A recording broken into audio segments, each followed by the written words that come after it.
Shalom, frères et sœurs. Donc j'aimerais vous parler d'un sujet que j'aime énormément. C'est le sujet de la loi. Mais nous devons parler des choses du Seigneur avec un esprit de sagesse, mes frères et sœurs. Si nous n'en parlons pas avec un esprit de sagesse et selon la foi, alors nous devons nous en abstenir. L'apôtre Paul avait cette sagesse, cet esprit de sagesse qu'il avait reçu du Seigneur, pour nous enseigner tant de choses concernant l'œuvre de la loi dans le Seigneur. Mais comme le dit Pierre, nombreux ont tordu les paroles de Paul sur des points qu'il était difficile de comprendre, pour leur propre ruine. Et je ne veux pas, frères et sœurs, que certains d'entre vous parviennent à cette ruine, qui est la ruine de l'âme. Car vous savez, la misère et la pauvreté de l'âme, c'est lorsque vous perdez la vie éternelle, parce qu'elle est la richesse du royaume.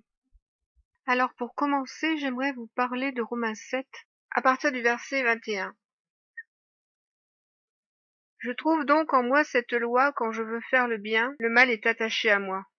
Car je prends plaisir à la loi de Dieu, selon l'homme intérieur, mais je vois dans mes membres une autre loi, qui lutte contre la loi de mon entendement, et qui me rend captive de la loi du péché qui est dans mes membres.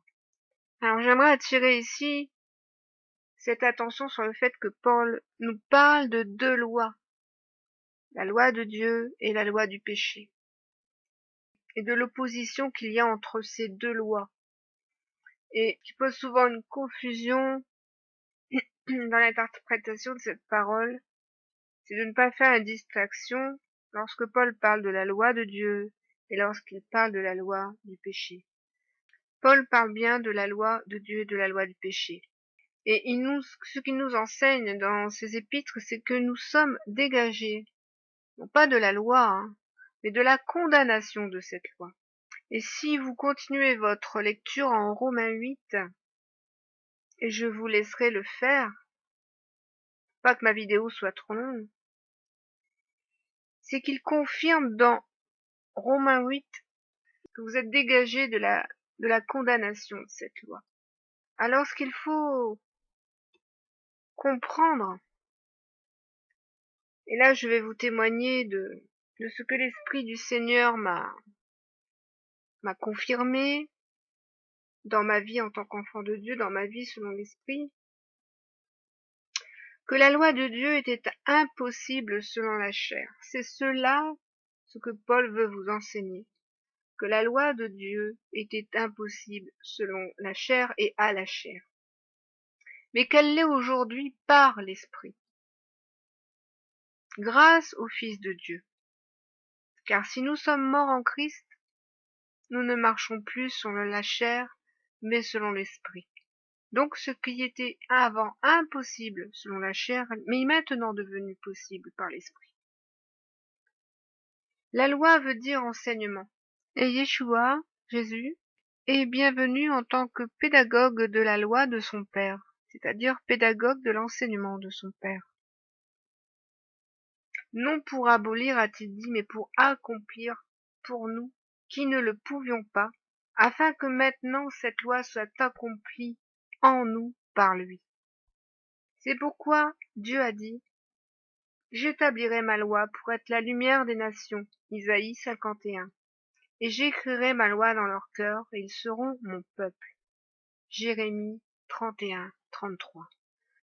Parce que nous ne pouvions pas marcher selon la loi par Moïse, eh bien nous pouvons aujourd'hui marcher selon la loi par Yeshua. Ce qui n'était pas possible par Moïse l'est aujourd'hui par Yeshua, lui qui est bon et saint, parce que la loi est bonne et sainte. Lui, le Fils du Dieu vivant, a rendu l'enseignement, c'est-à-dire la loi qui est bonne et sainte, parfaite en nous. C'est pourquoi il l'accomplit en nous. Et pour que la lumière de sagesse du Père brille dans nos cœurs à présent, car la lumière de sagesse du Père, c'est la lumière de cette loi. Ce que dit en vérité Paul en Hébreux 7, c'est que la loi sous le sacerdoce du Lévitique n'a pu rien amener à la perfection. Mais la loi aujourd'hui, sous le sacerdoce perpétuel du Seigneur, a amené tout à la perfection, selon une alliance nouvelle et éternelle. Car l'alliance de Jésus est plus excellente que l'alliance de Moïse, nous enseigne Paul. Parce que le sacerdoce de Yeshua est plus excellent que le sacerdoce de Moïse. Et comme nous sommes devenus des hommes non plus charnels, mais spirituels, par notre nouvelle naissance, nous prenons plaisir à la loi de Dieu maintenant, selon l'homme intérieur, comme le dit Paul en Romains 7, 22. Pourquoi? Parce que la chose admirable que le Seigneur a accomplie en mourant et ressuscitant, c'est d'être le sacrifice parfait qui accomplit cette loi et qui nous libère de la condamnation parce qu'il nous libère du péché. C'est pourquoi Paul dira également que nous sommes passés du ministère de la condamnation au ministère de la justice. Si nous ne sommes donc plus condamnables, c'est parce que nous sommes devenus justes, c'est parce qu'en lui nous pouvons marcher selon ce qui est bon et saint, chose que nous ne pouvions pas faire avant, et parce que la loi du péché nous empêchait de prendre plaisir dans la loi de Dieu. Alors sur ce point de la Torah, il y en a certains qui disent que Yeshua a aboli la Torah sacrificielle. Les sacrifices selon la lettre morte ont été en réalité remplacés par un sacrifice bien plus excellent, qui est Yeshua, et qui est aussi notre nouveau souverain sacrificateur, et qui est également le temple. Et parce que Paul nous a enseigné que l'alliance de Yeshua est plus excellente que l'alliance de Moïse, par le fait qu'il a rendu possible ce qui était impossible à cause du péché, donc nous comprenons aujourd'hui que le souverain sacrificateur de cette nouvelle alliance plus excellente qui est Yeshua a fait de nous un royaume de sacrificateurs, est-il dit dans la parole. Apocalypse 5:10. Et les sacrificateurs, ce sont ceux qui font les sacrifices. Et quels sont ces sacrifices que nous faisons aujourd'hui? C'est celui d'offrir nos corps à Dieu comme un sacrifice agréable chaque jour. Selon ce qui est dit en Romains 12:1. Je vous exhorte donc, frères, par les compassions de Dieu, à offrir vos corps comme un sacrifice vivant, saint, agréable à Dieu, ce qui sera de votre part un culte raisonnable. Vous voyez ici que le culte est toujours en application, mais cette fois-ci, non plus selon la lettre, mais selon l'esprit. Comme nous dit également Pierre, dans 1 Pierre, chapitre 2, versets 5 à 9, et vous-même, comme des pierres vivantes, édifiez-vous pour faire une maison spirituelle, un saint sacerdoce, afin d'offrir des victimes spirituelles agréables à Dieu par Yeshua Mashiach. C'est pourquoi il est dit que nous sommes une race élue et un sacerdoce royal. 1 Pierre, chapitre 2, verset 9. La loi est donc aujourd'hui accomplie en intégralité par le sacerdoce de notre Seigneur Yeshua, parce qu'il est le sacrifice parfait, le sacrifice perpétuel offert une fois pour toutes, dans un temple non plus fait de main d'homme, mais bien plus excellent, dans un temple selon l'esprit.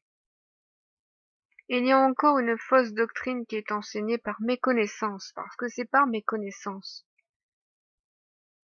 que la loi de la circoncision est également abolie. Mais là encore, ce n'est pas que la circoncision soit abolie, mais que la circoncision de la chair est remplacée par la circoncision de l'esprit, par une circoncision bien plus excellente. Comme le dit Paul en Philippiens 3, car les circoncis, c'est nous qui rendons à Dieu notre culte par l'Esprit de Dieu, qui nous glorifions en Jésus-Christ et qui ne mettons point notre confiance en la chair.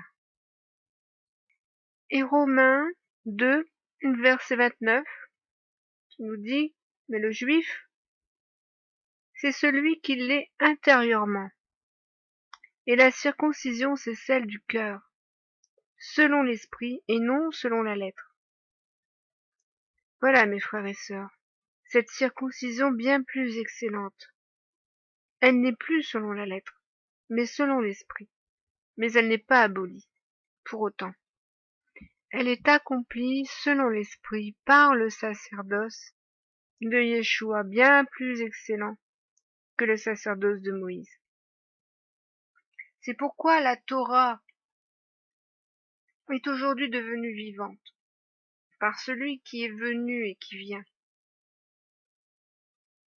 Pourquoi Paul dira encore dans Romains chapitre 2 verset 13, « Ce ne sont pas en effet ceux qui écoutent la loi qui sont justes devant Dieu, mais ce sont ceux qui la mettent en pratique qui seront justifiés. » Lorsque Paul dira qu'il parle de la fin de la loi,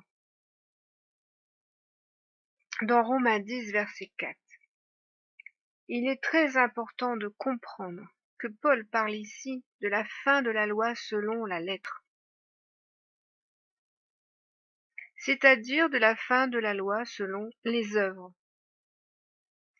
C'est ainsi qu'il dira, c'est pourquoi Israël qui cherchait la justice n'est pas parvenu à cette loi, parce qu'ils ne l'ont pas cherchée par la foi. Ils l'ont cherchée par leurs propres œuvres, et non l'œuvre de Christ. Et Christ est devenu pour eux une pierre d'achoppement. Si donc nous sommes parvenus à la loi parfaite, c'est par la foi. C'est pour ça que Paul dira encore dans Romains 3, 31, « Anéantissons-nous donc la loi par la foi? Loin de là, au contraire, nous confirmons la loi. » Donc, ceux qui n'ont pas la foi ne peuvent confirmer la loi. Alors, si certains voudront me dire que oui, mais Paul était un faux apôtre, il a dit des choses qui ne sont pas justes, sachez alors que Jacques lui-même est tout à fait d'accord avec Paul.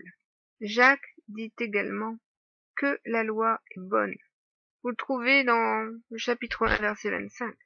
Jacques vous dit, « Et celui qui aura plongé les regards dans la loi parfaite, la loi de la liberté, et qui aura persévéré, n'étant pas un auditeur oublieux, mais se mettant à l'œuvre, celui-là sera heureux dans son activité. » N'oublions pas que les 10 commandements font partie de la loi parfaite. Comme le dit Jacques au chapitre 2, car quiconque observe toute la loi mais pêche contre un seul commandement devient coupable de tous, parce que le péché est la transgression de la loi. 1 Jean 3, 4 vous le dit, quiconque pêche transgresse la loi. Et le péché est la transgression de la loi. Donc notre parfait légalisateur qui est Yeshua est venu ôter ce péché qui nous empêchait de prendre plaisir à la loi de Dieu et de marcher selon la loi de Dieu. Et si c'est par notre foi que nous sommes parvenus à la justice, c'est parce que nous sommes parvenus à la loi. Parce qu'il n'y a pas de justice sans loi, mes amis. Ni sur la terre, ni au ciel, il ne peut y avoir de justice sans loi. Et si le salut nous enseigne l'obéissance à notre Dieu et à son enseignement, c'est que tous les hommes sont rendus coupables s'ils n'obéissent pas à la justice et à la loi. Car toute désobéissance conduit l'homme à la transgression.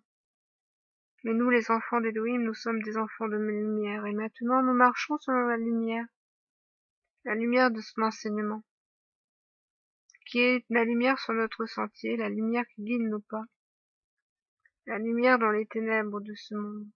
Gardons-la précieusement, mes frères et sœurs, jusqu'au retour de notre roi. Soyez bénis.